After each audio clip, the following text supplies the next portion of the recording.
Hello दोस्तों, आप सभी का स्वागत है आपका अपना क्लास में। दोस्तों, आज हम लोग पढ़ेंगे वर्ण विचार के बारे में संपूर्ण डिटेल में। ठीक है। वर्ण किसे कहते हैं, वर्णमाला किसे कहते हैं, स्वर किसे कहते हैं, स्वर के कितने भेद होते हैं, व्यंजन किसे कहते हैं, व्यंजन के कितने भेद होते हैं, इन सभी के बारे में हम लोग आज डिटेल से पढ़ेंगे। आपको यहाँ से 5 मार्क्स पक्के हो जाएंगे।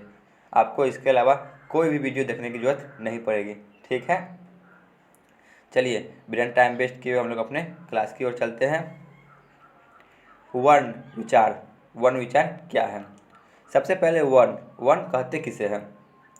वर्ण उस मूल ध्वनि को कहते हैं जिसके खंड या टुकड़े नहीं किए जा सकते। मतलब कि वह छोटी से छोटी इकाई जिसकी खंड या टुकड़े नहीं किए जा सकते। जैसे य हो गया, अ हो गया, आ हो गया, क हो गया, ख हो गया, इसके और छोटे टुकड़े नहीं किए जा सकते, इसीलिए यह वर्ण कहलाते हैं। ठीक है।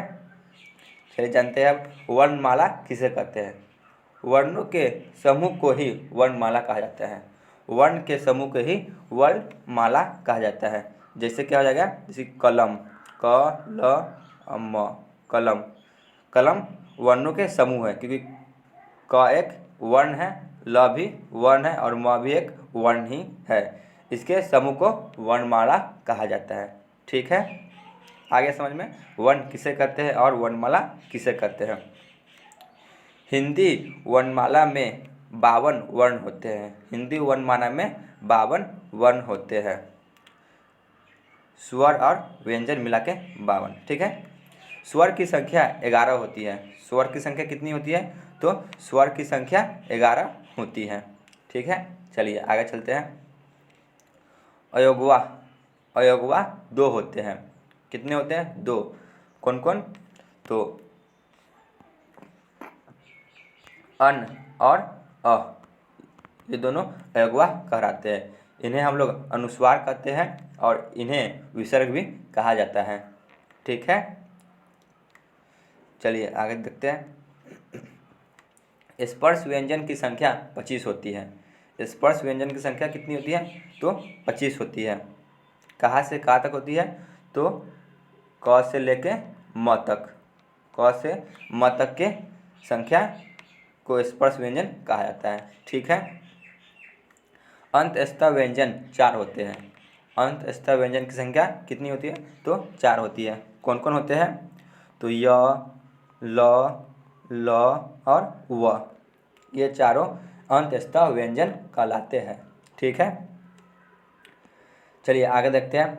उष्म व्यंजन 4 होते हैं। उष्म व्यंजन की संख्या भी 4 होती है।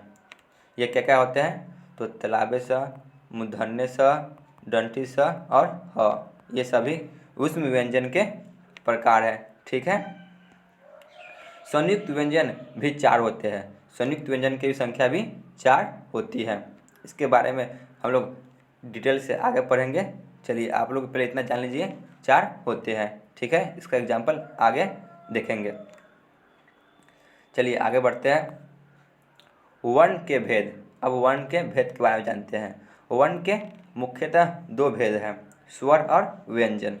वर्ण के कितने भेद हैं? तो 2 भेद हैं, स्वर और व्यंजन। ठीक है। स्वर्ण वर्ण किसे कहते हैं? स्वर्ण वर्ण किसे कहते हैं? स्वर वर्ण उन वर्णों या ध्वनियों को कहते हैं जिनका उच्चारण स्वतः या अपने आप हो। स्वर वर्ण उन ध्वनियों को कहते हैं जिनका उच्चारण स्वतः मतलब कि अपने आप हो, किसी और की सहायता से न की जाए। जैसे अ, आ, ई, जितने भी स्वर हैं ये सभी स्वर वर्ण कहलाते हैं। ठीक है। इनमें किसी और की सहायता नहीं ली जाती है। ठीक है। स्वर्ण वर्ण की संख्या कितनी है? तो स्वर्ण वर्ण की संख्या 11 है। ओ तक, अ आ से लेके ओ अ तक ले 11 संख्या होती है। ठीक है। अन्न को अनुस्वार कहते हैं। अभी हम लोगों ने देखा अन्न को क्या कहते हैं? तो अनुस्वार कहते हैं और अ को विसर्ग कहते हैं। ये दोनों मिलकर क्या होता है? इन दोनों के सम्मेलन को अयोगवाह कहते हैं। ठीक है, क्या कहते हैं? अयोगवाह कहते हैं। ठीक है, समझ में आ गया आप लोग को? कोई दिक्कत? ठीक है, चलिए आगे चलते हैं। स्वर वर्ण के भेद। अब स्वर वर्ण के भेद के बारे में जानते हैं। उच्चारण में लगने वाले समय के आधार पर स्वरों के 3 भेद हैं। उच्चारण के आधार पर स्वर के 3 भेद हैं। हर्ष स्वर, दीर्घ स्वर और प्लुत स्वर। 3 प्रकार के स्वर हैं, हर्ष स्वर, दीर्घ स्वर और प्लुत स्वर। हर्ष स्वर किसे कहते हैं? हर्ष स्वर किसे कहते हैं? अ, छोटी ई, छोटी ऊ, री को हर्ष स्वर कहा जाता है। इन्हें मूल स्वर भी कहा जाता है। ठीक है, क्योंकि यह हर्ष छोटे होते हैं, उसीलिए इन्हें मूल स्वर भी कहा जाता है। ठीक है, कौन कौन होते हैं? तो अ, ई, छोटी ऊ, री को हर्ष स्वर कहते हैं। चलिए आगे चलते हैं। दीर्घ स्वर किसे कहते हैं?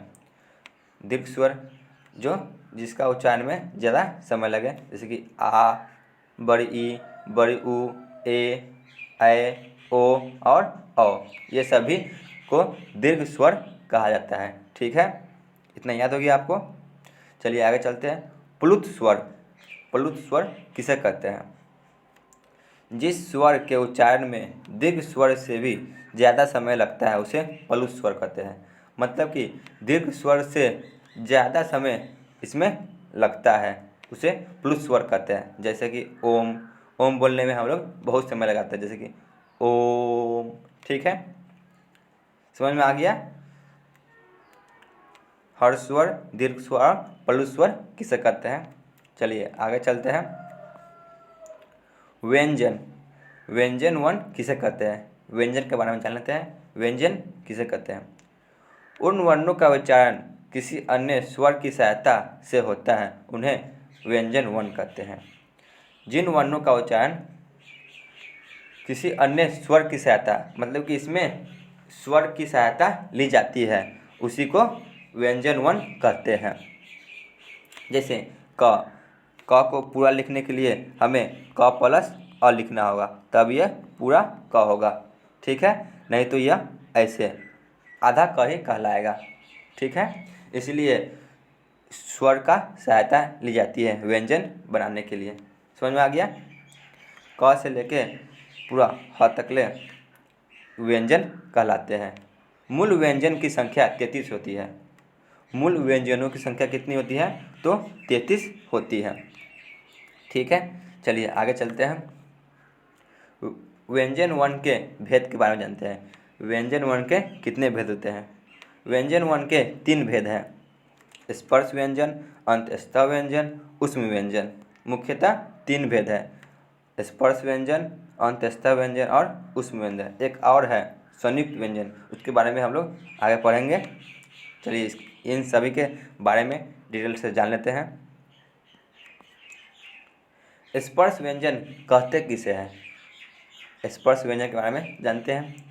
जो व्यंजन कंठ, तालु, मूर्धा, ओष्ठ, दांत आदि के स्पर्श से बोले जाते हैं, उन्हें स्पर्श व्यंजन कहते हैं। स्पर्श व्यंजन उन्हें कहते हैं जो हमारे कंठ से स्पर्श करते हैं, तालु से, मूर्धा से, ओष्ठ से, दांत से, ये सभी से स्पर्श करके बोले जाते हैं, उन्हें स्पर्श व्यंजन कहते हैं। ठीक है, जैसे क, ख, ये सब कंठ से बोला जा रहा है। क, ख, भ, म, ये होठ से बोले जाते हैं। ठीक है, इसीलिए ये सभी स्पर्श व्यंजन कहा जाता है। इनकी संख्या 25 होती है। ठीक है, अभी बताए थे क से लेके म तक ले, क से लेके म तक सभी व्यंजन को स्पर्श व्यंजन कहते हैं। ठीक है, इन सभी के उच्चारण स्थान अलग अलग हैं, अभी हम लोग आगे डिटेल से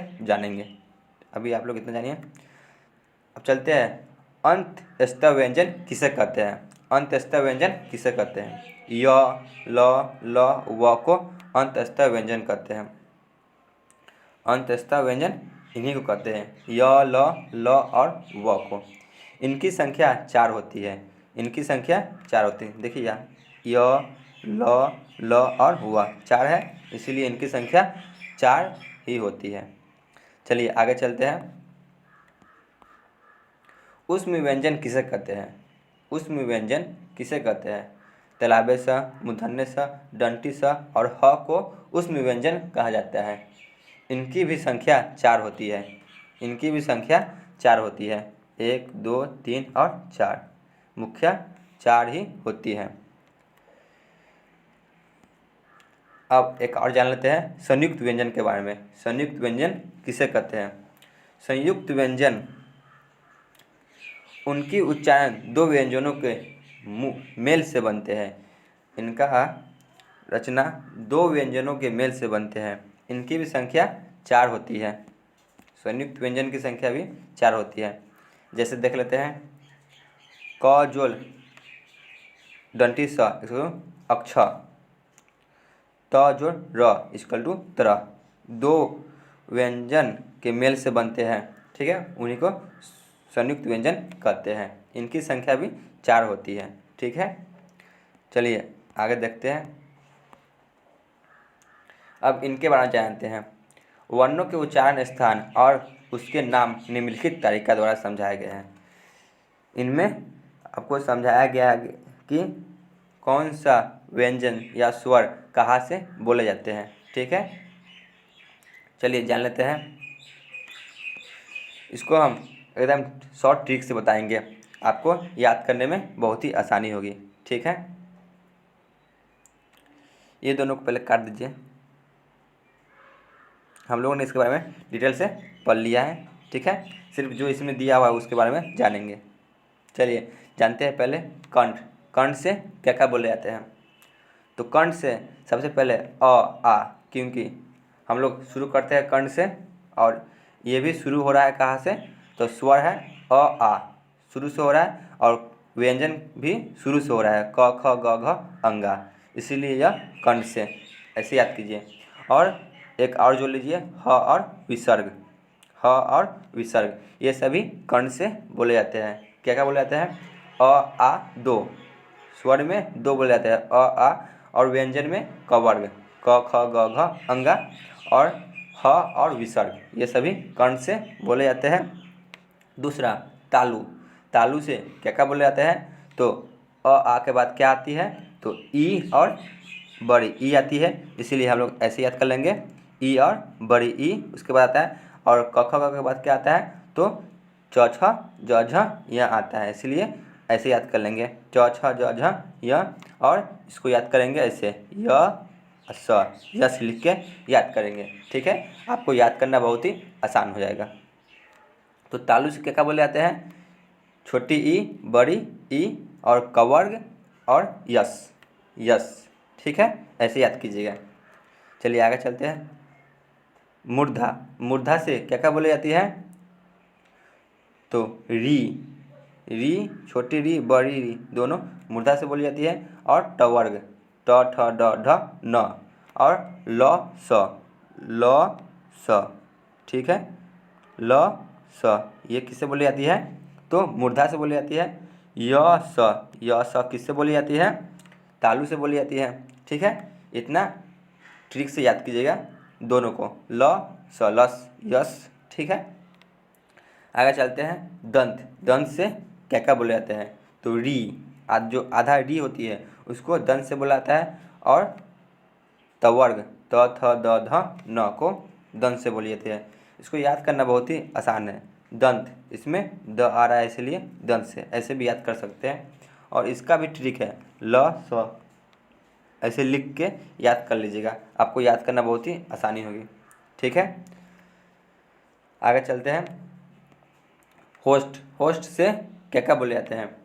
तो छोटी ऊ और बड़ी ऊ, और प फ ब भ म, पवर्ग जितने भी होते हैं सभी बोले जाते हैं। ठीक है, क्या है? तो ऊ और बड़ी ऊ और पवर्ग जितने हैं सभी ओठ से बोले जाते हैं।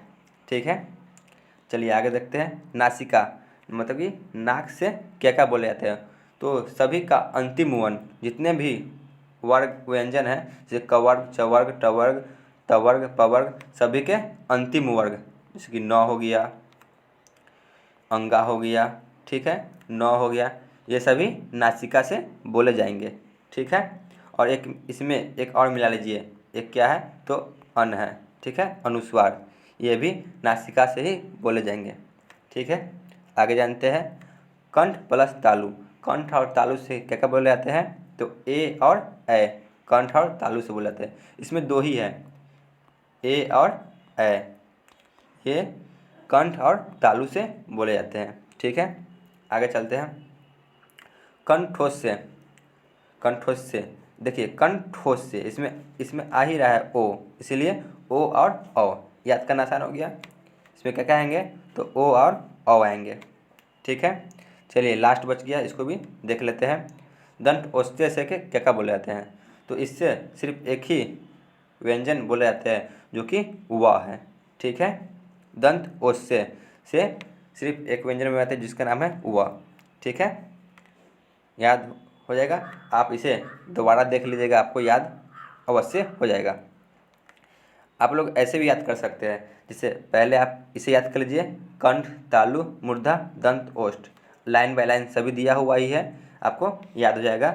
और इसे याद करना और भी आसान है, आप इसे यश लिख दीजिए, इसे लस लिख दीजिए और इसे भी लस लिख दीजिए, ऐसे याद कीजिएगा तो आपको याद करना बहुत ही आसानी होगी, ठीक है।